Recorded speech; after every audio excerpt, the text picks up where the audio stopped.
सुनील शर्मा जी, ललिता जी। राधा वल्लभ श्री हरिओम। गुरुदेव, आपके चरणों में कोटि कोटि प्रणाम।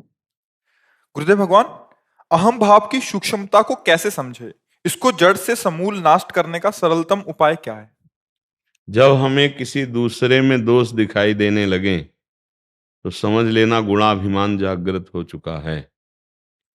जब हमको अपने गुणों में सुखानुभूति होने लगे, मेरा नियम इतना, मैं ऐसा कर रहा हूँ, मैं ऐसा कर लूंगा, मैंने ऐसा ऐसा किया, ये अहम का लक्षण है। जब ये बात आए कि देखो गुरुदेव की कृपा, कैसी श्री जी की कृपा, कहाँ हम विषयी जीव और मुझे सतमार्ग मिला, मेरे से भजन बन रहा है, मेरे से अच्छे आचरण बन रहे हैं, ये केवल श्री जी की कृपा, गुरु जी की कृपा। बात वही है, अब इसमें अहम नहीं है। जहां किसी के आचरण देखकर अपने में श्रेष्ठता का भाव और उसके आचरणों में दोष दर्शन, छिद्रावेषण, मतलब कमी देखना, ये अभिमान का लक्षण है।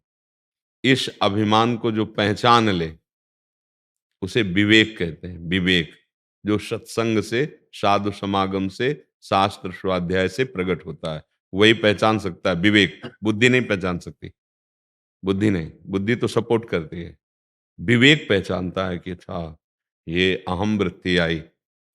अब उसके निवारण का उपाय है कि जब हम भगवद आश्रित नहीं थे, जब हम गुरु जी के आश्रित नहीं थे, तो हमारी दुर्दशा थी। तो अय अहम इस समय तो स्फुरित होकर के जिस विषय को लेकर के गर्व कर रहा है, मद कर रहा है, ये तेरा व्यर्थ है।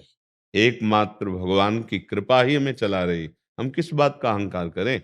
एकमात्र गुरु कृपा ही केवलम, वही हमें चला रही, हम किस बात का हम। जब तक भगवत चरणारविंद का दृढ़ आश्रय, गुरु चरणारविंद का दृढ़ आश्रय नहीं होता, तब तक ये अहम सुरक्षित बना रहता है। हाँ, थोड़ा बड़े से छोटा हो जाता है, जिसे सूक्ष्म कहते हैं। सूक्ष्म अहंकार जिस समय प्रियाजू के चरणों में समर्पित हुआ, कि फिर देर नहीं लगती स्वरूप प्राप्ति में। जो सहचरी स्वरूप, सखा स्वरूप, गोपी स्वरूप, जो भाव देह है, वो जब अहम पूरा समर्पित हो जाता है।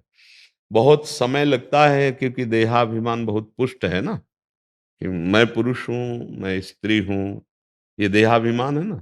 हाँ, ये देह शुद्धि विस्मरण हो जाएगा जिस समय अहम समर्पित हो जाएगा, और यथावत सारी चेष्टाएं होंगी। यही भगवान की सामर्थ है, वो हर समय अपने आराध्य देव में स्थित रहते हुए गृह कार्य वैसे ही करेगा जैसे एक संसारिक आदमी करता है। जैसे गोपी जनों को देखो चरित्र पढ़ के, लीपना, बुहारना, धान कूटना, रसोई मनिया करना, गौ दुहना, मक्खन आदि सब निकालना, पूरी क्रिया, पति की सेवा करना, पुत्रों की सेवा, यथावत चेष्टाएं हो रही, लेकिन स्थिति वहां नहीं है। स्थिति श्री कृष्ण में है, मुरारी पादार्पित चित्त, क्योंकि अहम समर्पित हो गया श्री कृष्ण में। अब उनके पूरा ज्ञान है। न खल गोपिका नंदनो भवा, नखिल देहिना मंतरात्म दिग। प्रभु, मैं आपको जानती हूं कि आप केवल नंद नंदन ही नहीं है, यशोदा नंदन ही नहीं है, आप समस्त शरीरधारियों की आत्मा है। अखिल देहिना मंतरात्म दिग, जो समस्त देहधारियों की आत्मा है, मैं आपको जानती हूं। अर्थात परब्रह्म भाव, आत्मस्वरूप की अनुभूति और परम प्रेम, इसीलिए तो गोपी जनों की सबसे ऊंची स्थिति बताई गई है। तो ऐसा नहीं है कि आम समर्पित हो जाने पर गृह कार्य कैसे होंगे, पूरे यथावत कार्य होते हैं, पर वो कार्य यंत्रवत होते हैं। जैसे यंत्री जैसे चलाना चाहता है, कठपुतली का नाच देखा है? बाहर से ऐसे पर्दा लगा था, जब हम बचपन में देखा था, और ऐसे एक मंच बना था, और 5-6 उसमें कठपुतली उतारी गई, और नचा रहा, 5-6 आवाजें निकाल रहा है, लेकिन वो 5-6 नहीं है, एक ही व्यक्ति है। अंगुलियों में पीछे जब छोटे थे तो दौड़ के जाके देखा कि 5-6 लोग बोल रहे होंगे, वो अलग अलग आवाज निकाल रहा था, और अंगुलियों के अलग अलग इशारे से वो अलग अलग नाच रही थी। बस कुछ ऐसा ही है, एक ही परमात्मा माया का पर्दा लगा के सबको नचा रहा है, अलग अलग आवाजें निकाल रहा है, अलग अलग लीलाएं करवा रहा है। कहीं सृजन लीला, कहीं पालन लीला, कहीं संहार लीला, ये लीलाएं तो चल रही, पर एक के तो ऐसे उसी लीला में ये शरीर सम्मिलित हो गया। अहम प्रभु में समर्पित, अब यंत्रारूढ़ानि, जैसे यंत्र में आरूढ़ हुआ, तो जैसा यंत्री चाहता है वैसे ही, ऐसे ही हमारा जीवन फिर भगवान के द्वारा चलाया जाता है। बड़े बड़े जो महापुरुष हैं, चाहे गृहस्थी में चाहे विरक्ति में, अब उनका मन तो प्रभु में लगा है, तो फिर मन प्रभु में लगा है तो गृह कार्य कैसे होते हैं? बोले यही सामर्थ्य प्रभु की है। प्रभु में लगा हुआ मन संपूर्ण सम्यक रूप से वैसे ही गृह कार्य, ऐसा नहीं कि चीनी की जगह नमक डाल देगा, नमक की जगह चीनी, ऐसा नहीं है। स्थिति वही प्रभु में है और कार्य वैसे। अब जैसे उदाहरण में देते हैं, जनक जी ज्ञान में, अम्बरीश जी भक्ति में, दोनों महाराजा हैं। तो बोले वो तो जनक जी थे, कितने ऐसे हो गए जो उस स्थिति को प्राप्त हो गए, कितने ऐसे हो गए जो भक्ति की ऊंचाई को, अब एक ही जड़ भरत थोड़ी हुई है सृष्टि में, लाखों जड़ भरत जी जैसे सिद्ध महापुरुष हो गए, पर उनका चरित्र नहीं, चरित्र जड़ भरत जी का लिखा गया है। तो ऐसा थोड़ी कि अरे वो तो जड़ भरत जी थे, ऐसा नहीं। श्रेष्ठ दशाएं हम गंगा किनारे ज्ञान की भूमिका में पहुंचे हुए महापुरुषों की देखी, तो हम ये जब सोच लेते हैं कि हम तो गृहस्थ हैं, हम तो बस, ये गलत हो गया। अब स्थिति नहीं आ सकती। गृहस्थ में स्थिति आएगी काम क्रोध की, लोभ मोह की, मद मत्सर। हम प्रभु के, हमें सेवा गृहस्थी की मिली। जैसे हम प्रभु के हैं तो हमें सेवा मिली समाज की, भजन करो, अनुभव करो, और वही अनुभव सब प्रदान, तपस्या करो और वही अनुभव सबको सेवा में समर्पित करो। अपना तप, अपना भजन यहां से दे के जाओ, जो अनुभव किया, जो प्राप्त किया, ऐसे ही आपका कार्य है। अहम शून्य होना चाहिए। जैसे कोई कहता है कि आप ऐसा प्रश्न का उत्तर दे दिए, हमें भी लगता है कि भगवान बैठ के उत्तर दे दिए, उसको लगता है बाबा जी ने दिया, और हमें लगता है हमारे भगवान बोले, क्योंकि हम पढ़े लिखे तो जाए नहीं ज्यादा, तो ये लगता है भगवान बोल रहे हैं। अब अगर हम व्याकरणाचार्य पढ़े, व्याकरण पढ़े होते और बहुत, तो ये बात ना कि हो सकता था, ये बात आ जाती कि हमारी पढ़ाई लिखाई का फल है कि हम उत्तर दे रहे हैं। वो अहम जब समर्पित हो जाता है तो जो भी चेष्टाएं होंगी परम पवित्र होंगी, ये समर्पण का है। जब गंदी चेष्टाएं होती है वो अहंकार से होती है, और वो अहंकार मुखिया जो था, कर्ता भोक्ता, वो समर्पित हो गया, अब गंदी क्रियाएं होगी नहीं, गंदा चिंतन होगा ही नहीं, क्योंकि जहां समर्पित होता है वहीं चिंतन होता है। जैसे हमारा देह में समर्पित है तो देह के अनुसार चिंतन होगा। अब जितना चिंतन होगा वो परिवर्तनशील का होगा, वो नाशवान का होगा, और उसका परिणाम दुख होगा। देख लो, देह में जब समर्पित है अहंकार, तो जितना भी कुछ हो रहा है आप चिंतन करके देख लो, वो सब नाशवान ही हो रहा है। और जब अविनाशी में अहम समर्पित होता है तो क्रियाएं भले संसारिक हो, लेकिन वो चिदानंदमय स्थिति होती है। जब देह में अहम समर्पित है तो क्रियाएं भले भागवतिक हो, लेकिन स्थिति नहीं होगी। इसलिए सबसे खास विषय है देहाभिमान का गलित हो जाना, अभिमान का प्रभु में समर्पित हो जाना। यही दरबार दीन को आदर, रीति सदा चली आई। तो ऐसा देखो तुम कि हमारे इष्ट आराध्य देव हमको चला रहे हैं, हमारे प्रभु चला रहे हैं। देहाभिमान गुरु कृपा से गलित होता है महाराज। हाँ, जो उपासना मिली है, जो नाम मंत्र मिला है, तो हमारा तो है नहीं, हमारे गुरुदेव ने दिया। जो हम कर पा रहे हैं, अगर मेरे में सामर्थ्य होती तो पहले कर लेते। इसका मतलब ये सामर्थ्य गुरु जी ने दी, तो अभिमान है ही नहीं। ये तो प्रभु ने दी है, तो अभिमान है ही नहीं। जब ये होता है मैं करता हूं, अहंकार का लक्षण होता है, अहंकार विमूढ़ आत्मा करता हमिति मन्यते। मैंने किया, मैं ऐसा करूंगा, मैंने भोगा, मैं ऐसा भोगूंगा, ये अहंकार है। अगर ये आता है, हो जाता है गुरु कृपा, भगवत कृपा से ऐसा हो रहा है। जैसे कोई कहे कि आप तो बड़े भजनानंदी, बहुत अच्छे आचरण वाले हो, तो उसको एक हल्का सा जलन पैदा होगी कि आप नहीं जानते हो मैं कितना अधम हूं। अगर जो कुछ भी है तो गुरुदेव की कृपा है, ये प्रभु की कृपा, तो वो अहंकार नहीं। और जब अच्छा लगने लगे, बड़ाई जब कोई करे और हमें अच्छा लगे, तब समझो अहंकार रूपी रोग बढ़ रहा है। बड़ा सूक्ष्म है ये। देखो, कामदेव ने पूरा अपना प्रभाव दिखाया नारद जी के ऊपर, पर कोई फर्क नहीं पड़ा, और वो प्रणाम करके चला गया, और नारद जी ने गुस्सा भी नहीं की। अब ये इतनी अंदर अहंकार की वृत्ति पुष्ट हुई इससे काम विजय से। भगवान शंकर के पास जाके कहा कि प्रभु हमने तो काम पर विजय प्राप्त कर ली। तो उन्होंने कहा ये बात तो ठीक है। वो बोले प्रभु क्रोध भी नहीं किया।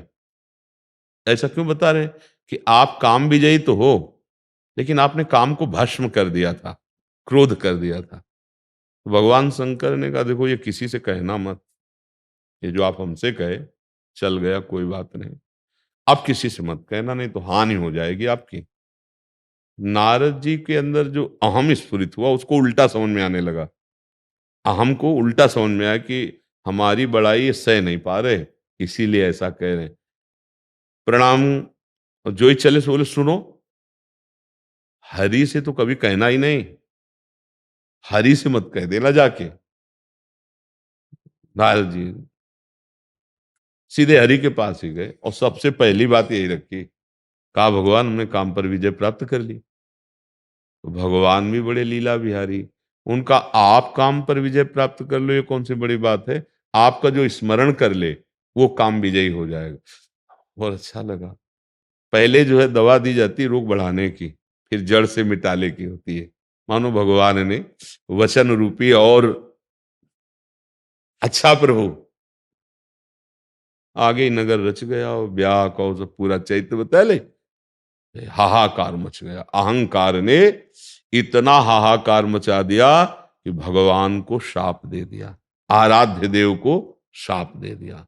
जाओ, जैसे मैं स्त्री वियोग में तड़प रहा हूं ऐसे तुम स्त्री वियोग में तड़पोगे। जो मुझे बंदर की आकृति दी वही तुम्हारी सहायता करेगा। तब हरिमाया दूर निवारी, तान रमा न राजकुमार। ये क्या भगवान की चरण, त्राहिमाम अपराध बन गया। तो अहंकार इतना सूक्ष्म होता है।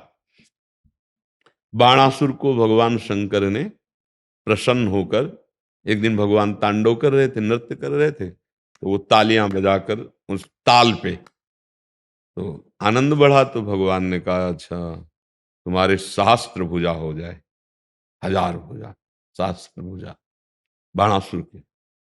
अब 2 भुजा बलशाली तो था, ये 1000 भुजा तो खुजली तो होएगी ही बल की।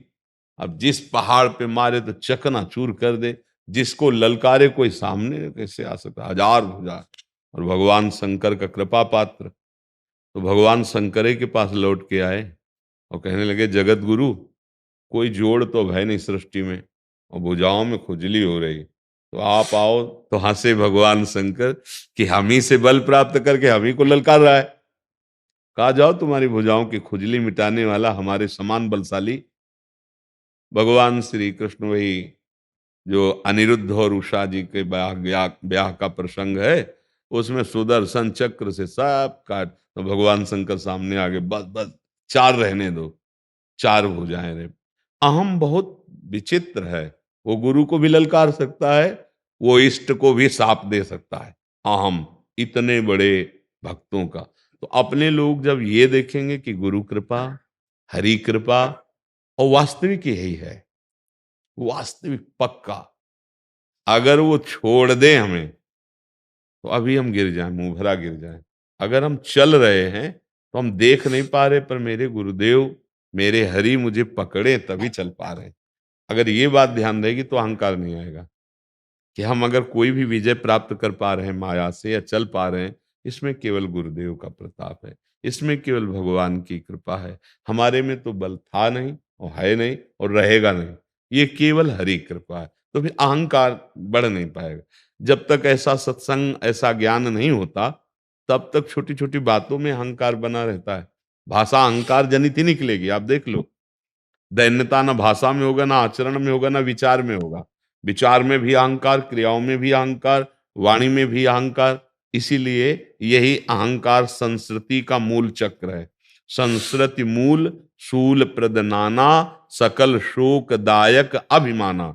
ये समस्त कष्टों का जनक है। इसी से हर कष्ट प्रकट होता है, अहंकार से। जो भगवान का कृपा पात्र है तो भगवान इस कृपा करके दूर कर देते हैं। ताते करें कृपा निधि दूरी, सेवक पर ममता भूरी। वही संत रूप में, वही गुरुदेव रूप में, वही शास्त्र रूप में विराजमान है। इन्हीं की कृपा से अहंकार नष्ट हो जाता। जब सच्चा भजन होगा तो आपको अपने आगे का भजन दिखाई देगा। कि अरे हम कहाँ, कैसे कैसे महाभागवत, कैसे कैसे भजनानंदी हुए, तो अहंकार नहीं आएगा।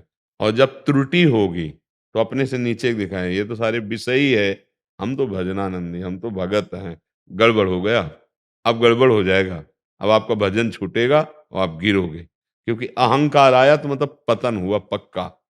और पतन से बचना है तो मामे वे प्रपद्यन्ते माया में तामते, भगवान की शरणागति, गुरु की सदैव दैन्य रहो, तो फिर आपकी परीक्षा भी नहीं होगी।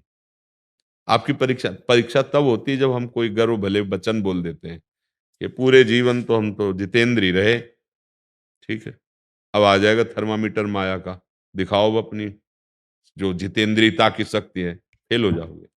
भगवत कृपा से चुपचाप अंदर की बात को भगवत कृपा से देखो कि जितेंद्रियता, भजन, पवित्रता, ये भगवत कृपा से हो रहा है।